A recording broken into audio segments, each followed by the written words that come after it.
Hello everyone, कैसे हो सब लोग।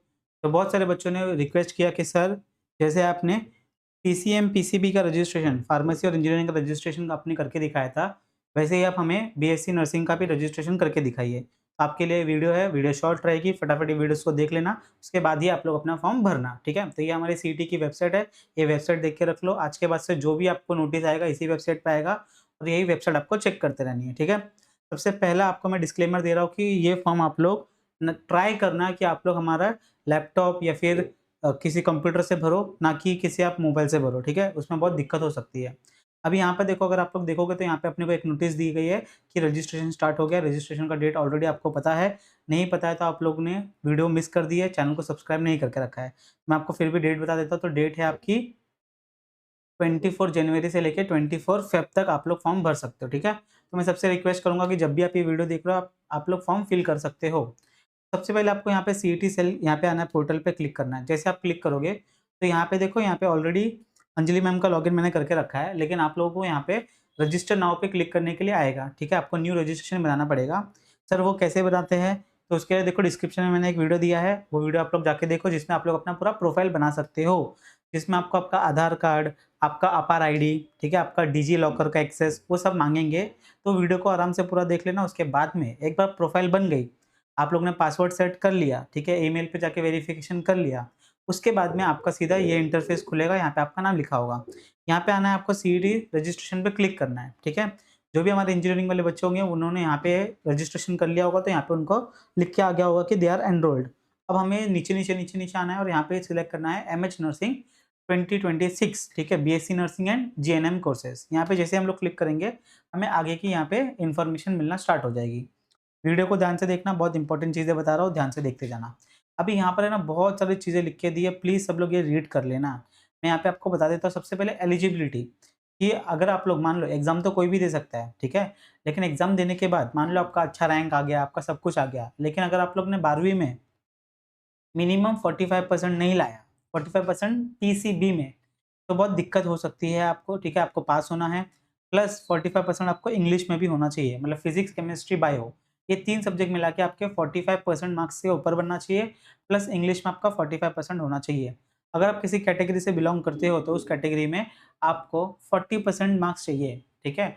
अगर ये नहीं समझ में आया तो इसके ऊपर मैं अलग से वीडियो बना दूँगा, लेकिन आप लोग को आई होप समझ में आ गया होगा। इसका मतलब आपको फिज़िक्स, केमिस्ट्री, बायो में ये आप लोग अगर 100 से 100 मार्क्स का देखोगे तो 300 मार्क्स का होता है। अब 300 मार्क्स का 45% कितना होता है, आप लोग मुझे कमेंट करके बताओ। 135 मार्क्स के ऊपर आपको चाहिए। अगर तीनों मिला के 135 मार्क्स होता है, तो आप लोग आगे एडमिशन के लिए एलिजिबल हो, ठीक है? उसके बाद में यहाँ पे हमारे पास सेम जीएनएम कोर्सेज़ के लिए भी आप लोग अप्लाई करोगे, तो आपको 45% एट लीस्ट लेके आना ही है, ठीक है? पीसीबी एंड इंग्लिश मिला के।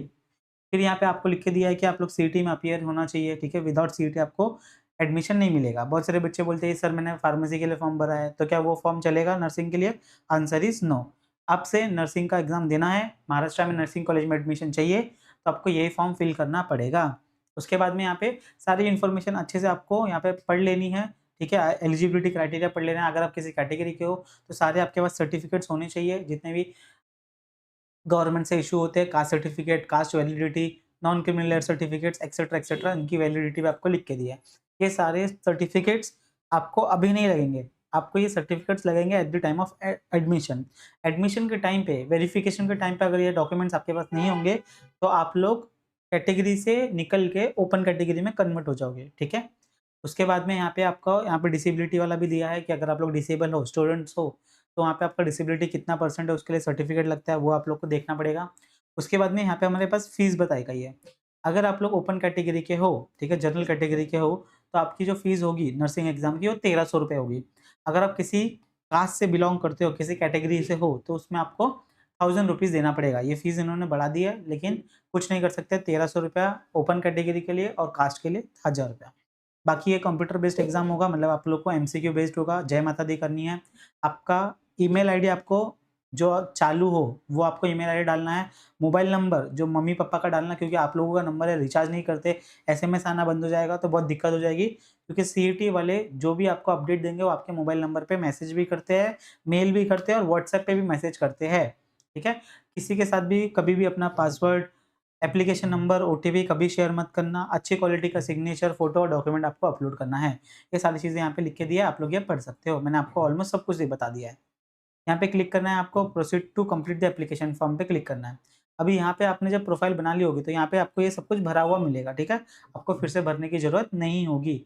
अब हम सीधे नीचे आते हैं और यहाँ पे सेव एंड प्रोसीड पे क्लिक करते हैं। आगे चलते हैं, यहाँ पे आपका आपने एड्रेस पहले से भर दिया होगा प्रोफाइल बनाते टाइम, वो आप लोग को फिर से भरने की ज़रूरत नहीं है। आगे चलते हैं, नीचे सेव एंड प्रोसीड पे क्लिक करते हैं, ठीक है?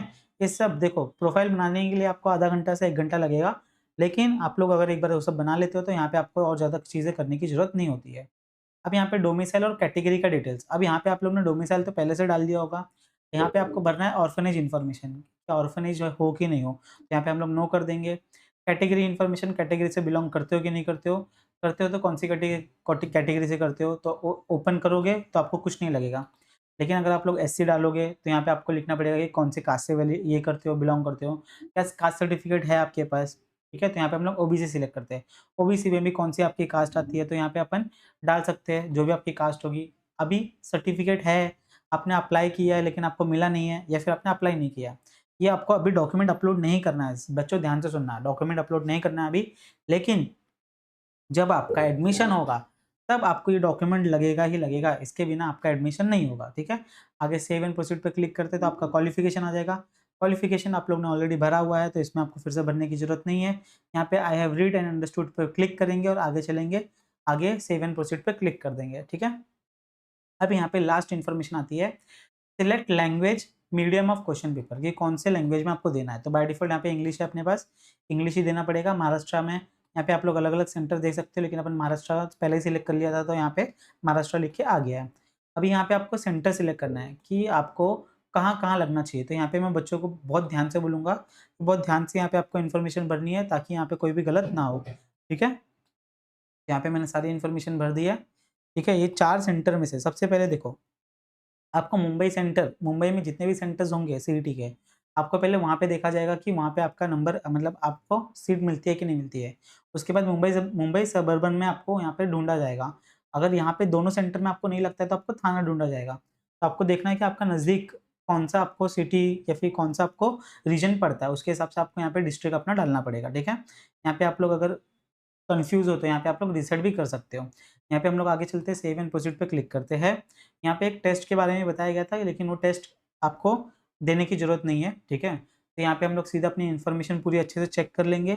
एक बार पूरी इन्फॉर्मेशन चेक कर ली अच्छे से, उसके बाद में यहाँ पे आपको I confirm that I have read and understood the application instruction, ये आप लोग पूरा अच्छे से पढ़ लेना। यहाँ पे कंटिन्यू पे क्लिक करना है। जैसे ही करोगे तो यहाँ पे आपको पेमेंट के लिए पूछेगा। पेमेंट करने के लिए येस पे क्लिक करना है आपको। जैसे करोगे तो यहाँ पे आपको फीस लिख के आ जाएगी। ओपन कैटेगरी के हो तो यहाँ पे 1300 लिख के आएगा। अगर आप लोग ओबीसी के हो तो यहाँ पे आपको ₹1000 लिख के आएगा। यहाँ पे क्लिक करना है टोटल एप्लीकेशन फीस के ऊपर, प्रोसीड टू पेमेंट पे क्लिक करना है।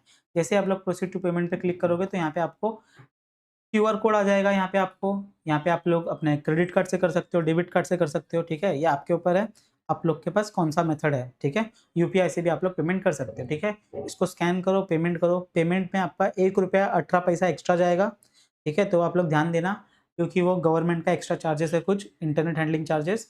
₹1000 फीस थी, ₹1.18 जो था, वो आपका एक्स्ट्रा चार्जेस है, ठीक है? यहाँ पे आपको एक बार पेमेंट हो जाएगी तो यहाँ पे लिखा आएगा पेमेंट स्टेटस सक्सेस। ठीक है? तो आपका यहाँ पे पेमेंट हो गया है। इसके बाद में आपको एक रिसीप्ट मिलेगा, इस एप्लीकेशन फॉर्म को डाउनलोड करके रख लेना, ताकि आप लोग को फ्यूचर में दिक्कत ना हो। ठीक है? इसको मैं सेव करके रख लेता हूँ। अब ये आपका कहानी हो गया, ठीक है? अब आप लोग को खाली पढ़ाई करना है, और पढ़ाई करने के बाद यहाँ पे देखो आपको लिख के आ जाएगा।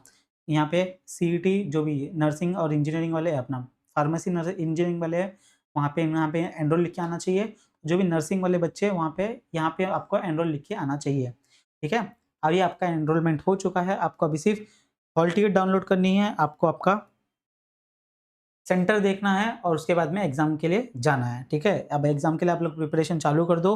अगर आप लोग अभी तक हमारा वरदान बैच जॉइन नहीं किए हो, तो आप लोग वरदान बैच जॉइन कर सकते हो, जहाँ पे हम लोग बीएससी नर्सिंग, फार्मेसी के लेक्चर्स, लाइव लेक्चर्स होते हैं। मॉक टेस्ट है हमारे यहाँ पर, आप लोग ज्ञान लैब का ऐप डाउनलोड करो, उसके अंदर बहुत सारी चीज़ें दी है। अगर कुछ भी प्रॉब्लम आता है तो हमारे कॉन्टैक्ट हेल्पलाइन नंबर दिया है, उस पे आप व्हाट्सएप कर सकते हो, कॉल कर सकते हो, आपको वहाँ पे सारी चीज़ें समझा दी जाएगी, ठीक है? फिर भी कुछ डाउट है तो आप लोग कमेंट करके पूछ लेना, बाकी मिलते हैं next time. Bye everyone, take care, पढ़ाई करना शुरू कर दो। Bye bye.